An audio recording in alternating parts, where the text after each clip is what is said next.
Introdução. Se você está com este livro em mãos, é porque algo dentro de você está em busca. Talvez seja um sentido, uma conexão, ou até mesmo respostas que você nem sabia que precisava. Este livro, embora carregue em seu corpo a definição de uma biografia, é muito mais do que isso. É uma jornada, uma exploração profunda para dentro de uma mente neurodivergente, que sempre buscou entender o mundo ao seu redor e, ao mesmo tempo, tentar ser compreendida por ele. Ao longo destas páginas quero te levar a uma viagem. Uma viagem que começa na minha infância, um período de descoberta e confusão, onde as diferenças que eu percebia em mim eram ora um fardo, ora um mistério a ser desvendado. Quero te convidar a reviver comigo os momentos de queda e superação.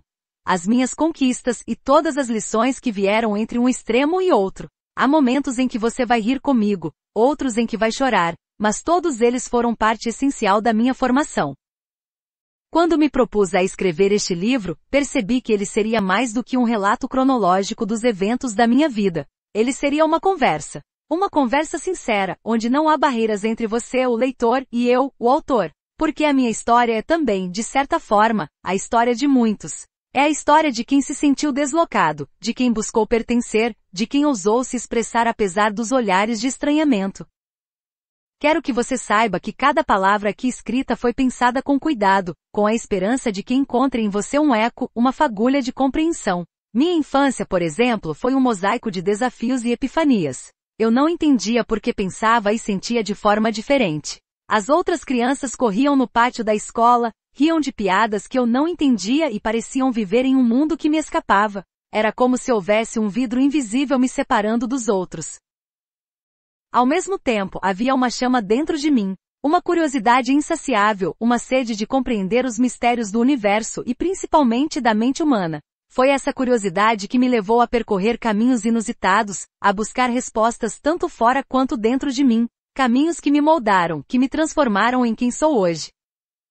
Houve momentos em que me senti sozinho. Não vou mentir para você, essa solidão, às vezes, foi sufocante. Mas também foi nesses momentos que encontrei força para seguir em frente. Descobri que mesmo nos dias mais sombrios, sempre há uma luz esperando para ser encontrada. E é sobre essa luz que eu quero falar com você. Sobre as ferramentas que usei para enxergá-la, mesmo quando tudo ao meu redor parecia desabar. Você também vai conhecer o adolescente que fui. Alguém que, apesar de todas as inseguranças, decidiu abraçar sua diferença e transformá-la em força. Vou te contar sobre meu primeiro amor, sobre os erros que cometi e as lágrimas que chorei. Porque ao compartilhar essas experiências, acredito que posso te mostrar que o caminho do autoconhecimento é uma jornada rica em altos e baixos, com cada passo revelando novas perspectivas. Mas é, acima de tudo, libertador. À medida que chegamos à vida adulta, as reflexões se tornam mais profundas. Os desafios mudam de forma, mas continuam presentes. Foi nessa fase que descobri minha paixão pela arte, pelos projetos criativos e pelo impacto que minhas ações podiam ter no coletivo. Aqui quero te mostrar como o mundo ao nosso redor pode ser transformado quando escolhemos agir com intencionalidade e vulnerabilidade. Ao final deste livro, espero que essa troca nos transforme em cúmplices de uma jornada compartilhada. Espero que sejamos amigos. Amigos que compartilharam um percurso, que riram e choraram juntos, que aprenderam um com o outro. Porque em última instância é disso que a vida é feita, conexões. Então reserve um momento para si, encontre um lugar confortável e venha comigo, em um canto aconchegante e me acompanhe nesta jornada. Não prometo respostas para todas as suas perguntas, mas posso garantir que ao final desta leitura, você vai se sentir menos sozinho. Porque assim como você agora está lendo minha história, eu também me sinto acompanhado por você. E isso, caro leitor, é um dos maiores presentes que posso receber. Neurodivergente é um termo que se refere a pessoas cujo funcionamento cerebral difere do padrão considerado típico ou neurotípico. Essas diferenças não são patologias, mas sim variações naturais da neurologia humana. A jornada começa. A jornada começa. Desde muito jovem, eu sempre soube que as palavras tinham um poder imenso. Cresci com os olhos mergulhados em livros que me transportavam para mundos distantes e me faziam sentir coisas que eu ainda não entendia completamente. Livros eram mais do que histórias, eram janelas para outras vidas, espelhos onde eu podia me reconhecer ou enxergar algo que desejava ser. Foi em uma dessas leituras que descobri uma ideia que jamais me abandonou. O único jeito de atingir a imortalidade é viver no coração das pessoas. Essa frase, de alguma forma, se tornou uma promessa, uma missão.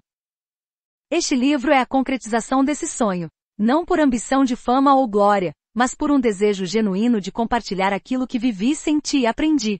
Sempre acreditei que a vida tem um movimento cíclico de dar e receber. Tudo que recebi de livros, de pessoas, de experiências, moldou quem sou, e agora, este é o meu gesto de devolução ao universo. Este livro é um presente para você, leitor, que escolheu embarcar nessa jornada comigo. Você já se sentiu diferente? Como se houvesse algo em você que não se encaixava, algo que ninguém mais parecia entender. Essa sensação me acompanhou desde sempre, como uma melodia de fundo que nunca parava de tocar. Na infância, enquanto outras crianças brincavam e seguiam as mesmas rotinas, minha mente vagava por lugares que eu não conseguia explicar. Eu observava, analisava, sentia o mundo de uma maneira que parecia às vezes tão diferente, tão minha. Mas não foi um caminho simples. Durante anos eu me perguntei por que era assim. Por que meu jeito de ver o mundo parecia provocar distâncias em vez de aproximações? Na adolescência, esses questionamentos cresceram. Foi uma época de descoberta, mas também de solidão. E foi também quando comecei a perceber que essa sensação de ser diferente podia ser tanto uma luta quanto uma força. Era algo que me tornava único, mesmo que eu ainda não soubesse exatamente o que fazer com isso. Ao longo dessas páginas, você vai conhecer a minha história. Desde os primeiros momentos de reflexão sobre quem eu era até as descobertas mais transformadoras da minha vida. Quero que você veja não apenas os momentos de vitória, mas também os de dúvida, os erros, os tropeços que me ensinaram mais do que qualquer sucesso poderia ensinar. Quero que você veja o ser humano por trás do artista, do professor, do criador. E ao fazer isso, espero que também encontre partes de si mesmo. Este livro é uma ponte. Uma ligação entre o que eu sou e o que você é. Não é apenas sobre mim, é sobre nós. Sobre como, mesmo com todas as diferenças que carregamos, há algo que nos une. O desejo de pertencer, de ser compreendido, de encontrar sentido. Eu acredito que histórias têm o poder de curar, de inspirar, de transformar. Talvez este livro traga a você alguma dessas coisas. Talvez ele apenas te faça companhia em um momento solitário. Seja como for, ele agora pertence a você tanto quanto pertence a mim. Então aqui estamos. Um sonho antigo que ganha forma, um encontro entre memórias e possibilidades, um convite para caminhar ao meu lado por um tempo. Espero que você sinta, ao virar as próximas páginas, que esta história é, de certa forma, sua também. Porque enquanto você lembrar dela, ela viverá. E através dela, viveremos juntos. Parte 1. A semente da diferença. Infância entre sonhos e descobertas. Minhas memórias mais antigas me levam de volta a uma cidade fria, com o cheiro das árvores molhadas e o ar cortante do inverno de Blumenau, Santa Catarina. Nasci em 31 de maio de 1988, em um dos invernos mais rigorosos que minha mãe podia se lembrar. Você era tão pequeno e frágil que eu tinha medo de te pegar no colo, ela dizia. Era um período de simplicidade e luta. Minha família era humilde, mas cheia de amor e esperança. Minha mãe, com apenas 19 anos, já carregava a responsabilidade de ser mãe de 2. Meu pai, um jovem de 21 anos, se desdobrava para sustentar a casa, ainda tentando entender o que significava ser o pilar de uma família. Eles eram jovens, inexperientes, mas faziam o melhor que podiam. Você já teve a sensação de ser diferente desde o início, de perceber que não se encaixava completamente? Pois é, eu sempre senti isso. Desde cedo havia algo em mim que não era igual aos outros, embora eu não soubesse exatamente o que era. Minha mãe conta que, ao contrário de outros bebês, eu não chorava. Ficava em silêncio por tanto tempo que ela chegava a me observar de perto, com medo de que algo estivesse errado. Era como se você estivesse em outro mundo, quieto, introspectivo, ela dizia. Prematuro de 7 meses, minha chegada ao mundo foi cheia de desafios. Passei quase 2 meses no hospital sob observação, enquanto minha família esperava ansiosa por mim em casa. Essa quietude me acompanhou durante toda a infância. Enquanto outras crianças se jogavam em brincadeiras coletivas, eu preferia a companhia dos meus brinquedos, especialmente o Lego. Para mim, aquele pequeno universo de peças coloridas era uma forma de dar vida às histórias e personagens que habitavam minha mente. Passava horas construindo mundos inteiros, cidades, famílias, aventuras. Você já se perdeu em algo que ama tanto a ponto de esquecer do tempo? Era assim comigo e meus Legos. Mas não era apenas sobre brincar. Ali naquele silêncio eu já começava a mostrar uma característica que moldaria toda a minha vida, a capacidade de observar. Gostava de ir para lugares afastados, longe dos olhos de todos, para brincar sozinho. Não era que eu não quisesse companhia, mas havia algo em mim que preferia o conforto da solidão ao medo do julgamento. Você já se sentiu assim, com medo de ser julgado? Eu já sabia, mesmo tão pequeno, que ser diferente significava ser alvo de olhares curiosos, às vezes até maldosos. Eu não entendia exatamente o porquê, mas sentia que o mundo ao meu redor não sabia lidar com o que fugia do comum. Quando lembro desses momentos, vejo que apesar de não entender, já estava aprendendo. Aprendendo que o mundo tem um jeito de tratar o que não é igual, e que muitas vezes, esse tratamento pode machucar. Eu não entendia o quanto isso me afetaria no futuro, mas sentia o peso de não me encaixar. Minha mãe costumava dizer que eu era um observador, que eu reparava em tudo. E era verdade. Enquanto brincava com meus bonecos, eu recriava histórias que via ao meu redor. Observava os gestos das pessoas, o tom de suas vozes, as expressões em seus rostos. Cada interação que eu via era como uma peça de Lego para minha mente. Eu desmontava e remontava, criando minha própria interpretação. Era minha forma de tentar entender o mundo, de fazer sentido de algo que parecia tão confuso. Você já teve um lugar ou uma atividade que te fazia sentir seguro, onde você podia ser completamente você mesmo? Para mim, esse lugar era minha imaginação. Enquanto outras crianças corriam e riam juntas, eu estava ocupado criando histórias, vivendo aventuras que só eu podia ver. Naquele pequeno universo que eu criava, ninguém podia me julgar ou me dizer que eu estava errado. Ao longo da minha infância, a sensação de ser diferente era algo constante. Não era apenas uma ideia passageira, era algo que eu carregava como uma parte de quem eu era, mesmo sem entender totalmente. Hoje, olhando para trás, percebo que aqueles momentos solitários, aqueles brinquedos e histórias, eram muito mais do que apenas brincadeiras. Eram a base de algo maior, algo que me ajudaria a construir quem eu me tornaria. Mas naquela época, tudo o que eu queria era entender. Por que eu era tão diferente? Por que eu não conseguia ser como os outros? E você já se sentiu assim com essas perguntas? Se sim, saiba que mesmo sem respostas, há um caminho para transformar essas diferenças em força. Eu ainda estava longe de descobrir isso, mas as sementes já estavam sendo plantadas. Quando criança havia uma constante batalha dentro de mim, uma mistura de admiração e ciúmes que eu não conseguia compreender completamente. Essa batalha girava em torno do meu irmão mais velho. Ele era 2 anos mais velho, mas para mim, parecia que a diferença entre nós era muito maior. Enquanto eu lutava com a sensação de ser diferente, ele parecia flutuar com naturalidade por entre as interações sociais, como se o mundo tivesse sido feito sob medida para ele. Ele era o que as pessoas ao nosso redor consideravam normal. Normal. Essa palavra ecoava na minha mente como algo inalcançável.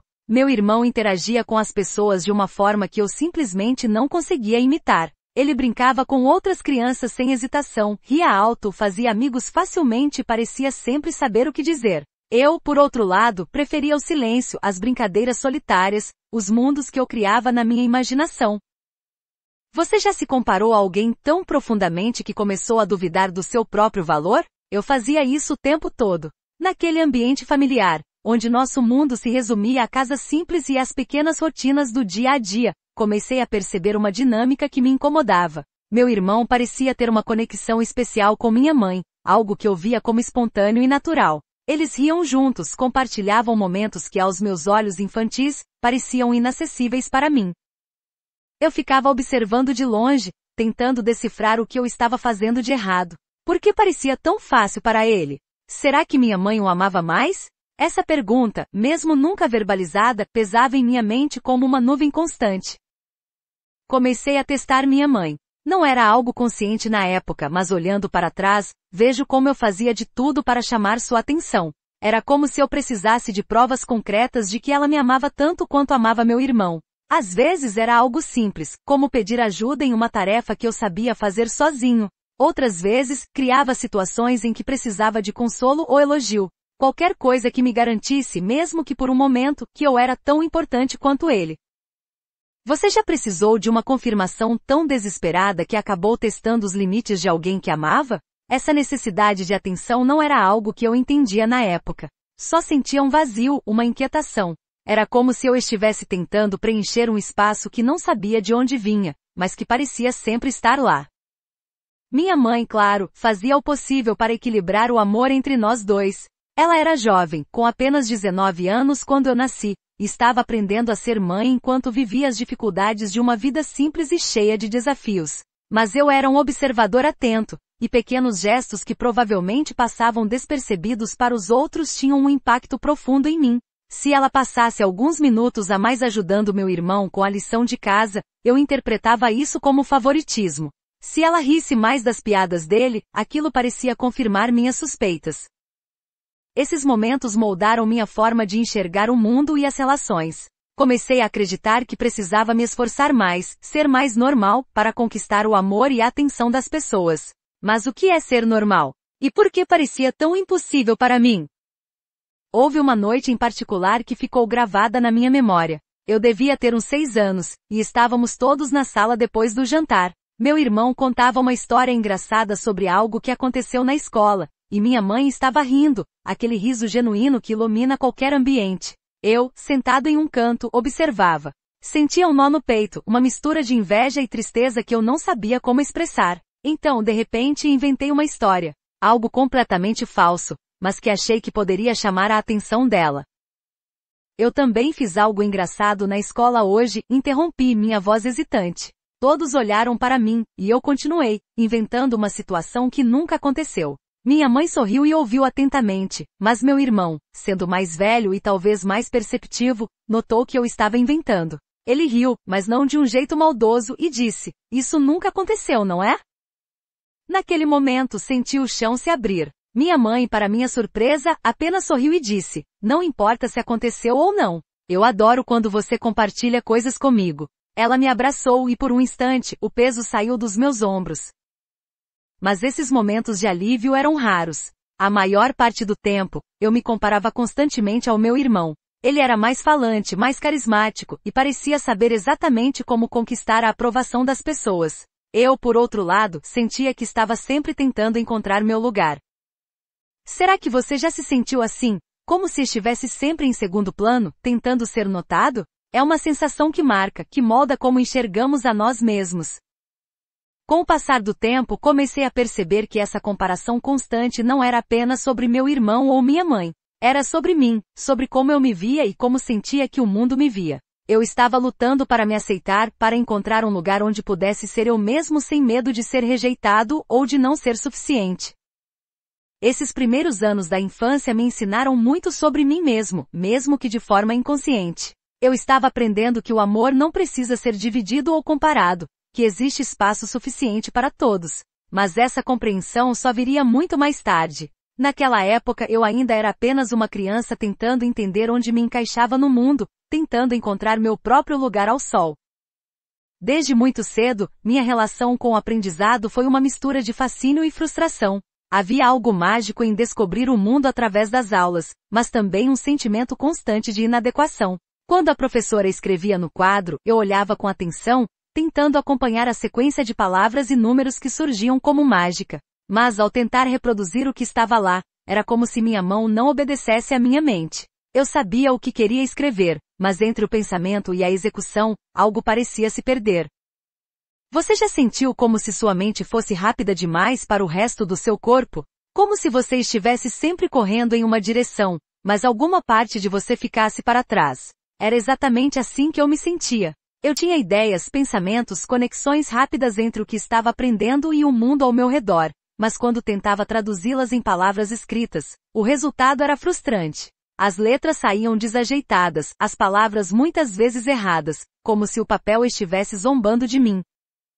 A frustração aumentava porque eu sabia que tinha potencial. Em matemática, por exemplo, tudo parecia mais claro. Números eram como peças de um quebra-cabeça, e eu adorava descobrir como encaixá-los. Enquanto meus colegas precisavam de explicações repetidas, eu entendia os conceitos quase instantaneamente. Era como se os números falassem uma linguagem que eu compreendia sem esforço. Mas as palavras, essas pareciam ter uma vontade própria, escapando ao meu controle. Lembro-me de uma vez, durante uma aula de português, quando a professora pediu que copiássemos um poema do quadro. Olhei para aquelas palavras bonitas, tentando absorver o ritmo e a melodia escondidos nelas. Mas ao começar a escrever, percebi que minha mão parecia presa. As palavras que eu tentava copiar saíam truncadas, com letras faltando, como se minha mente estivesse correndo na frente e meu lápis não conseguisse alcançá-la.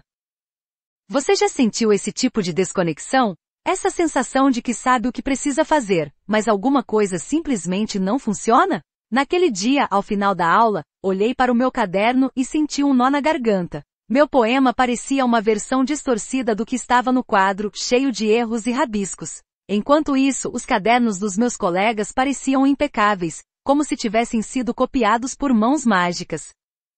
Apesar disso, havia algo que me mantinha conectado ao mundo das palavras: os livros. A leitura era meu refúgio. Eu mergulhava nas histórias com uma intensidade que era difícil de explicar. Quando abria um livro, era como se o mundo ao meu redor desaparecesse. As páginas me transportavam para outros lugares, outros tempos, outros universos. Mas havia uma peculiaridade no meu jeito de ler: eu tinha pressa. Uma pressa que parecia quase incontrolável. Eu queria saber o que vinha depois, descobrir como a história terminava, e essa ânsia me fazia devorar os capítulos com rapidez. Mas essa velocidade tinha um preço. Na ânsia de chegar ao final, eu ignorava os detalhes, as nuances das palavras. Não prestava atenção na forma como eram escritas, apenas no que significavam. Era como se eu estivesse correndo por uma floresta densa, olhando apenas para o caminho à frente, sem notar as flores, as árvores ou os pássaros ao redor. Essa pressa de ler se refletia na minha escrita. Quando tentava colocar minhas ideias no papel, os erros apareciam como fantasmas do meu descuido. As palavras que eu tanto amava quando lia pareciam me trair quando eu tentava escrevê-las. Era como se minha mente e minhas mãos falassem idiomas diferentes, e eu estivesse preso entre elas, tentando construir uma ponte que nunca parecia completa. Essa frustração muitas vezes me fazia sentir como se eu estivesse sozinho no meu próprio mundo. Eu via meus colegas escreverem com facilidade, suas páginas cheias de frases bem formadas e sem erros. Enquanto isso, meu caderno era um campo de batalha, com palavras riscadas, correções e uma caligrafia que parecia implorar por ajuda. Cada erro era como um lembrete de que eu não era como eles, de que havia algo em mim que não se encaixava. Mas ao mesmo tempo havia um orgulho silencioso em minha relação com os números. Enquanto as palavras pareciam me desafiar a cada momento, os números eram meu porto seguro. Eles faziam sentido para mim de uma forma que o restante do mundo não fazia. Eu adorava resolver problemas, encontrar padrões, descobrir soluções. Era como se nos números eu encontrasse a clareza que faltava nas palavras. Você já teve algo assim na sua vida? Algo que parece fácil, natural, enquanto outras coisas parecem impossíveis?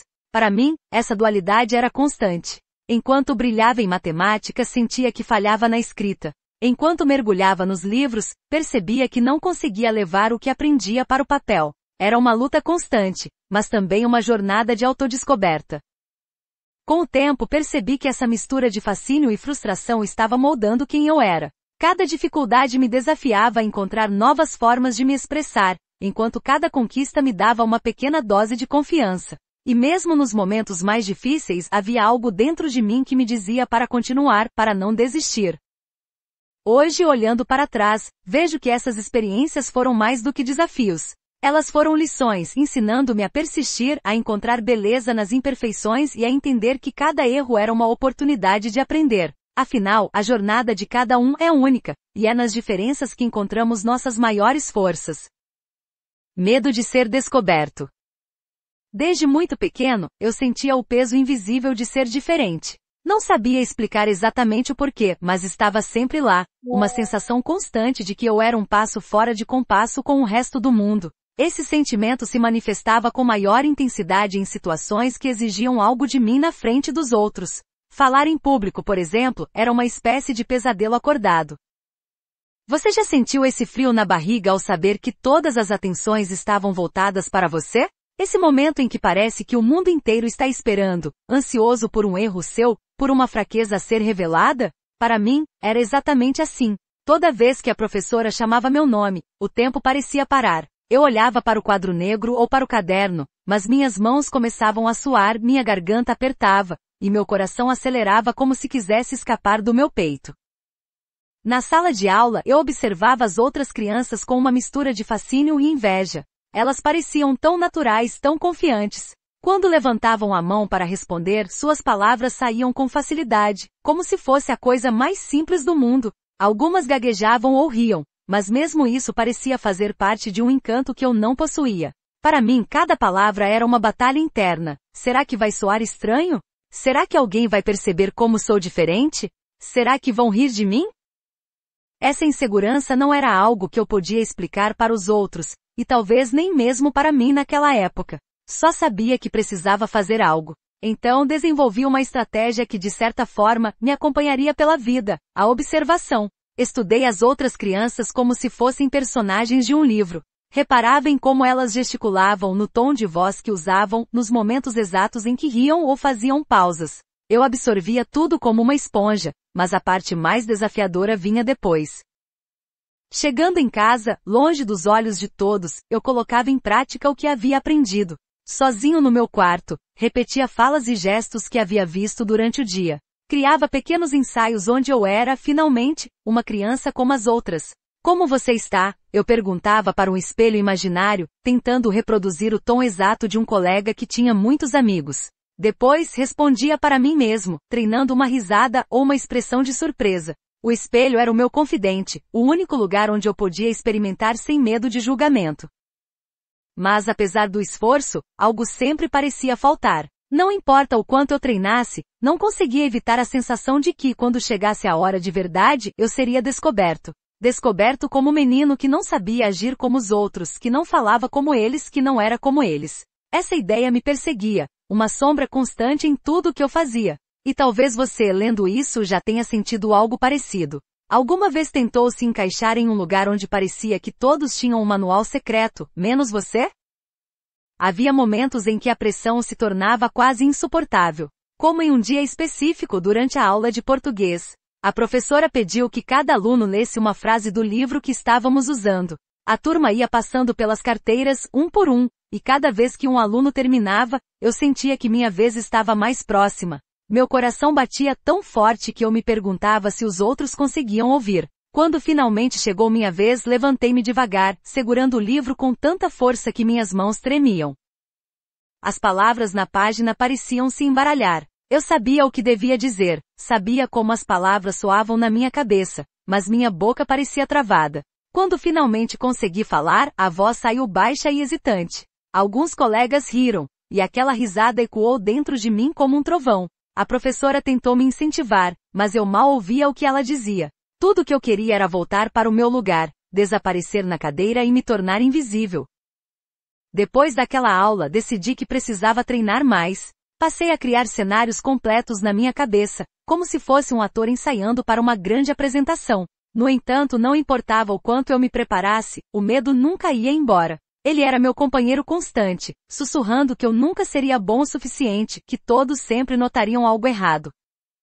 Havia uma dualidade dolorosa em tudo isso. Por um lado, eu queria desesperadamente ser aceito, ser visto como normal. Por outro, havia uma pequena parte de mim que desejava que as pessoas enxergassem quem eu realmente era, sem julgamentos. Mas essa possibilidade parecia tão distante que eu nem sabia como começar a explorar.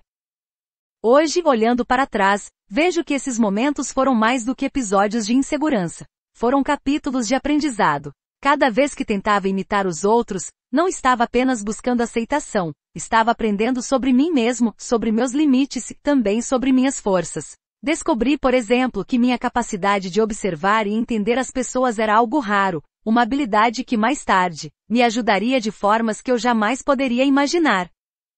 E você? Já se sentiu assim, como se estivesse vivendo em um palco onde todos parecem saber o que fazer, menos você? Talvez, como eu, tenha descoberto que às vezes o medo não é um inimigo, mas um professor disfarçado. Afinal, é enfrentando nossos maiores receios que encontramos as partes mais verdadeiras de nós mesmos.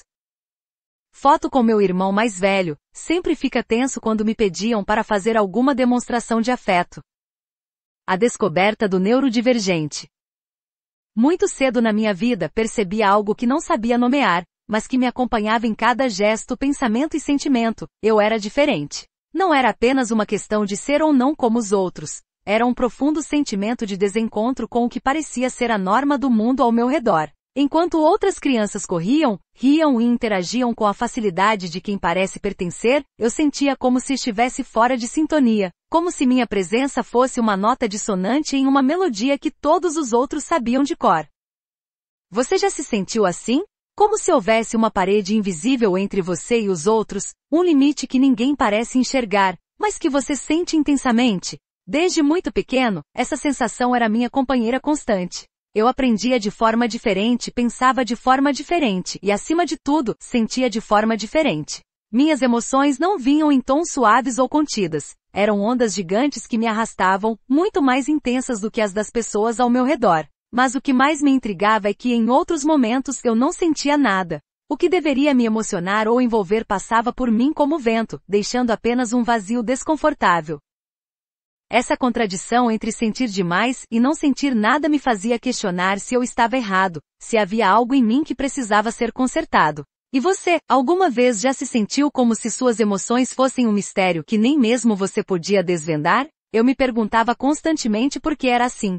Por que as coisas que pareciam naturais para os outros me causavam tanto estranhamento? Por que eu reagia de forma tão intensa a algo que passava despercebido para eles?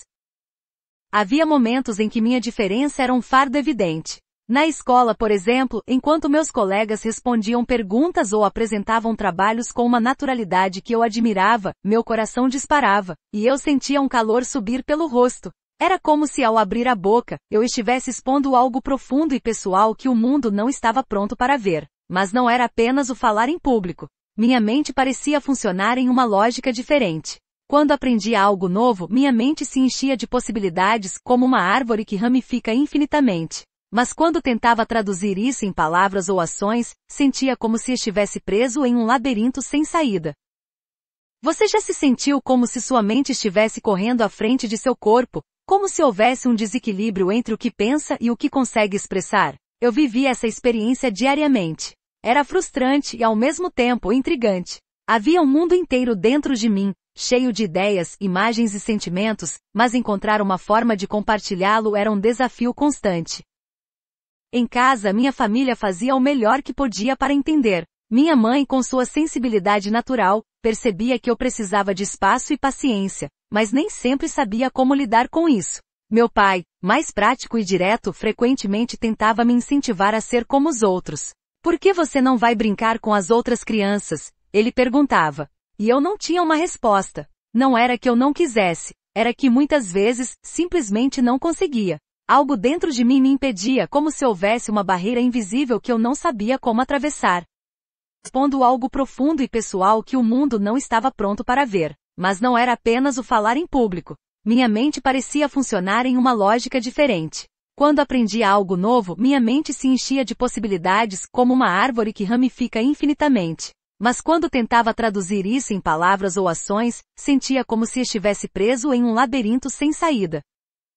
E você? Já se sentiu bloqueado por algo que não podia nomear? Uma força interna que parece impedir que você participe de algo que aos olhos dos outros é tão simples? Eu vivia esse bloqueio diariamente. E aos poucos começava a perceber que minha relação com o mundo seria diferente da de outras pessoas. Minhas emoções intensas muitas vezes me deixavam sobrecarregado. Um simples desentendimento com meu irmão podia parecer o fim do mundo. Uma palavra dita em tom de brincadeira, mas que eu interpretava como séria, era suficiente para me deixar arrasado. Ao mesmo tempo havia momentos de pura euforia. Uma história que eu lia, uma música que ouvia, ou até mesmo o simples ato de brincar sozinho com meus brinquedos podiam me levar a um estado de felicidade que parecia não ter fim. Essa intensidade emocional era, ao mesmo tempo, um presente e um fardo. Eu sentia o mundo de uma forma que parecia mais profunda do que as outras pessoas, mas isso também me deixava vulnerável. Você já sentiu que suas emoções eram tão fortes que pareciam maiores do que você? Como se você estivesse carregando algo que não podia controlar. Era assim que eu me sentia na maior parte do tempo. Havia também a questão da desconexão. Enquanto minhas emoções em alguns momentos eram avassaladoras, em outros eu não sentia nada. Situações que deveriam me emocionar ou me deixar triste passavam por mim como se eu fosse um observador distante.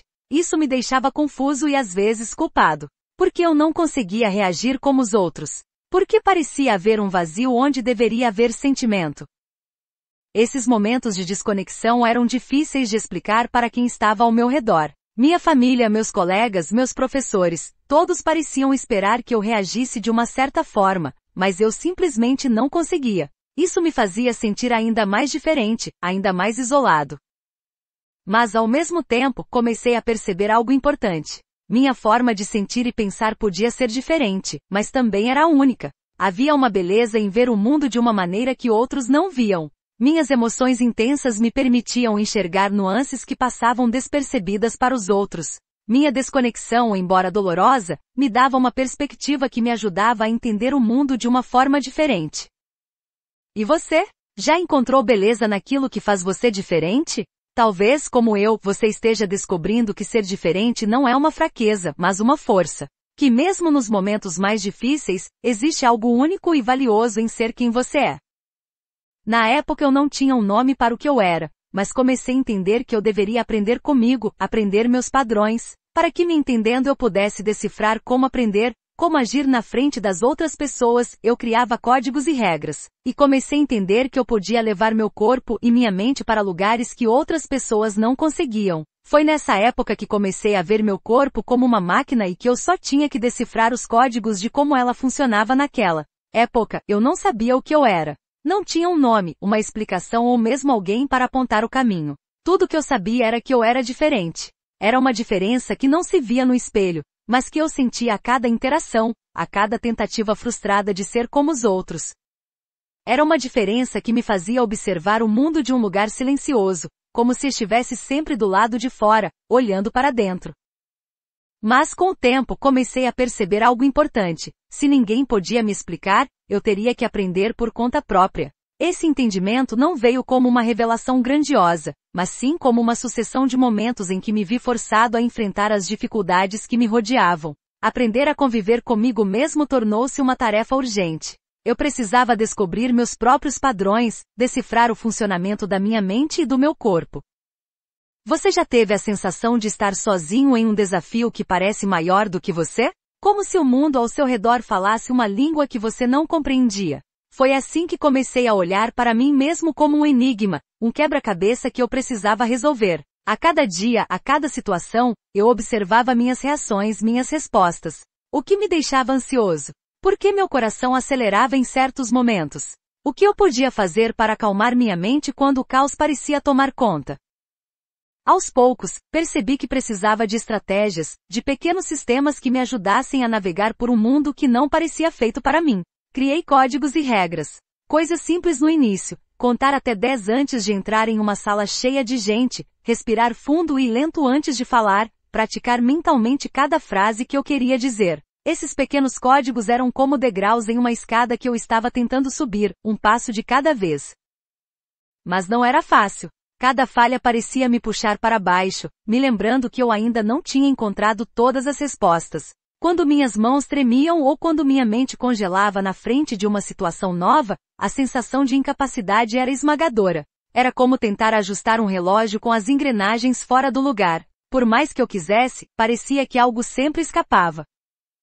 Foi então que tive uma ideia que mudaria minha forma de enxergar a mim mesmo. Comecei a ver meu corpo como uma máquina. Uma máquina complexa, claro, mas ainda assim uma máquina que podia ser compreendida.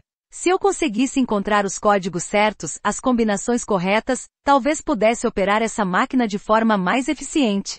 Essa perspectiva me deu algo que eu ainda não tinha experimentado, um senso de controle mesmo que pequeno. Comecei a me desafiar, a testar até onde eu podia ir. Se meu corpo e minha mente eram uma máquina, eu precisava conhecer seus limites. Descobri que minha capacidade de me concentrar em um único objetivo era algo quase obsessivo. Enquanto outras crianças pareciam se distrair facilmente, eu mergulhava tão profundamente em uma tarefa que perdia a noção do tempo. Havia uma força ali, um potencial que comecei a explorar. Mas havia também uma dualidade dolorosa. À medida que eu encontrava formas de me entender, também me deparava com a realidade de que muitos não viam o mundo como eu via. Enquanto eu via beleza nos detalhes, nas pequenas engrenagens do meu pensamento, outros pareciam se mover com uma fluidez que eu não compreendia. Eles não precisavam de códigos ou regras, simplesmente existiam, enquanto eu precisava construir meu próprio manual de instruções.